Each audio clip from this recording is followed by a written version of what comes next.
बाप्पा कुणासोबतही प्रामाणिक राहू शकत नाही. आजच्या सगळ्या घटनाक्रमातल्या दोन महत्वाच्या गोष्टी आहेत. त्यातली एक की कॅबिनेट बैठकीकडे कुणीही वळलं नाही. दालनात होते मंत्री मात्र तिकडे गेले नाही. आणि त्यानंतर रवींद्र चव्हाणांच्या भेटीला उदय सामंतांचं जाणं. मी पुन्हा म्हणते की दोघांचं काय चालायच्याशी आम्हाला काहीच घेणं देणं नाही. जर दोघांना असं वाटतंय की नाही आम्हाला काही प्रॉब्लेमच नाहीये तर त्यांनी खुशाल ते सोबत राहावं. पण मुद्दा हा आहे या सगळ्यांच्या मध्ये की कॅबिनेट मीटिंग ही तुमच्या दोघांची नव्हती. कॅबिनेट मीटिंग ही महाराष्ट्राच्या हिताची होती. ज्या कॅबिनेट मीटिंगसाठी साधारणतः पर मिनिट म्हणते मी, पर मिनिट 4,500 रुपये खर्च होतात. हे वाहिन्यांनी सिद्ध करून दाखवले. बरोबर. त्या कॅबिनेट मीटिंगला तुम्ही मानपान नाट्याचा कार्यक्रम करून टाकलं आणि त्या मानपान नाट्यामध्ये या आठवड्यातले सगळे जे काही महत्वाचे विषय असतील ते सगळे महत्वाचे विषय बारगळले.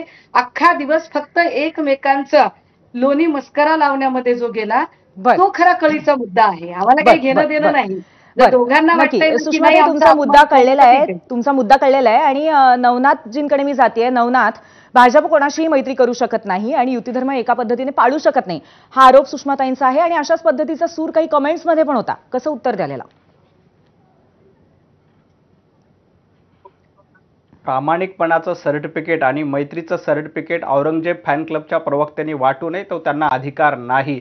महाराष्ट्राच्या जनतेला माहिती आहे की पाठीमध्ये खांजीर खुपसणारे कोण होते आणि मित्रांना दगा देणारे, मित्रांना धोका देऊन ज्यांची वैचारिक पातळी आपल्यासोबत बसायची नाही अशा काँग्रेसच्या मांडीला मांडी लावून बसणारे कोण आहेत महाराष्ट्राच्या जनतेला माहिती आहे. 2019ला युती भारतीय जनता पार्टीसोबत केली आणि युती नसताना काँग्रेसच्या मांडीला मांडी लावून कोण बसलं हे महाराष्ट्रातल्या जनतेने ओळखलं आणि अशा लोकांना घरी बसवण्याचं काम, अशा लोकांना फक्त 20 जागा देण्याचं काम विधानसभेच्या निवडणुकीला महाराष्ट्रानं दिलंय. त्यामुळं अशा लोकांनी भारतीय जनता पार्टीला सर्टिफिकेट वाटण्याचं गरज नाही.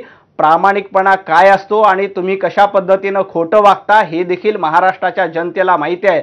राहिला प्रश्न महायुतीचा, तर महायुती म्हणून एकनाथजी शिंदे, देवेंद्रजी फडणवीस आणि अजितदादा पवार अतिशय सक्षम आहेत. उलट महाविकास आघाडीच्या ठिकऱ्या पडल्यात. काँग्रेसनं स्पष्टपणे सांगितलं की आम्ही मुंबई महापालिका स्वबळावर लढणार आहोत. आम्हाला उद्धवजी ठाकरे, राज ठाकरे किंवा इतर कुणाचीही गरज नाही हे असं महाविकास आघाडीच्या नेत्यांनी जाहीरपणे सांगितलंय. काँग्रेसच्या नेत्यांनी जाहीरपणे सांगितलंय. त्यामुळे ठिकऱ्या कुणाच्या पडल्या असतील, काणकं कुणाचं वाजलं असेल आणि कोण कापलं गेलं असेल हे महाराष्ट्राच्या जनतेला माहित आहे. त्यामुळे सुषमाताई, आपण इतरांकडे एक बोट करताना आपल्याकडे 4 बोट आहेत याची जरा थोडंसं भान ठेवा. महायुती म्हणून आम्ही तिन्ही पक्ष अतिशय समन्वयानं एकत्रितपणे काम करतो. आज देखील जेव्हा मतभेद समोर आले, जेव्हा एकमेकांबद्दल काही आक्षेप आले तेव्हा आम्ही बसलो, चर्चा केली, चर्चेतून मार्ग काढला. दोन्ही पक्ष मोठे आहेत. एकनाथजी शिंदे यांचा पक्ष आहे, भारतीय जनता पार्टी देखील पक्ष आहे. अशा छोट्या पक्षांनी भारतीय जनता पार्टीबद्दल बोलू नये. यांचा पक्ष अतिशय संकुचित आणि शिल्लक असलेल्या लोकांचा पक्ष आहे आणि यांच्या पक्षाला तो अधिकार नाही. भारतीय जनता पार्टी आणि एकनाथजी शिंदे आम्ही मिळून लढतोय. आपण या संदर्भामध्ये सुषमाताईंकडे परत जाणार आहोत. राजू वाघमारे, तुम्हाला काहीतरी बोलायचंय, बोला. नाही, मला याचं उत्तर जरा मला द्यायचं आहे. मी नंतर थांबते. फक्त आता जे काही मांडलं गेलं त्याचं फक्त उत्तर देते आणि थांबते. आता फार मोठे जे काही भाषणबाजी झाली, खरं तर बालवाडीतली बडबड गीतं ऐकायची आम्हाला सवय आहे, त्यामुळे त्याच्यात आम्ही कधी इंटरफेअर करत नाही, त्याला फार सिरियस सुद्धा घेत नाही, अजिबात सिरियस घेत नाही. तर ही बालवाडीतली बडबड गीतं चालू राहतील कारण नवाज शरीफांचा केक खाऊन आलेली लोक, नवाज शरीफ दोघांनाही एक विनंती करायची सुरुवातीला सुषमाताई आणि नवनाथ, तुम्हाला दोघांनाही विनंती करायची, आपण कृपया असे व्यक्तिगत पातळीवरचे कुठलेही उल्लेख करू नकोया आणि मुद्दे मांडूया. बोला सुषमाताई. पूर्वी मी समोरचा हे त्यांना सांगा, औरंगजेब त्यांना सांगा हे बडबड गीतं वगैरे आपण अजिब आहोत असा आविर्भाव हे त्यांना सांगा जरा. समोरचा माणूस बोलताना त्याच्यामध्ये बोलू नये इतके साधे मॅनर्स माझ्याकडे आहेत. त्यामुळे मी कुठल्याही बडबड गीतांना सिरियस पातळी सोडून बोललात तर सोडणार नाही. पातळी सोडून बोललात सुषमाताई, पातळी सोडून बोललात तर सोडणार नाही. हे सगळं काही कळतं. हे किती कृतज्ञ लोक आहेत की हे तेच कृतज्ञ लोक आहेत की अटलजींचा काळ होता, प्रमोद महाजन साहेब इकडे होते, मुंडे साहेब इकडे होते, तेव्हा हीच सगळी माणसं होती जी माणसं म्हणत होती की महाराष्ट्रात आम्ही छोटा भाऊ आहोत आणि शिवसेना मोठा भाऊ आहे. आता ही तीच माणसं आहेत जी इतकी मस्ती चढली या सगळ्यांना की नाही जनतेने आम्हाला स्वीकारले. यांना जनतेने स्वीकारलेलं नाही, जनतेने यांना भगा भगा के मारणा ज्याला म्हणतात तसं लाथाडलेलं आहे.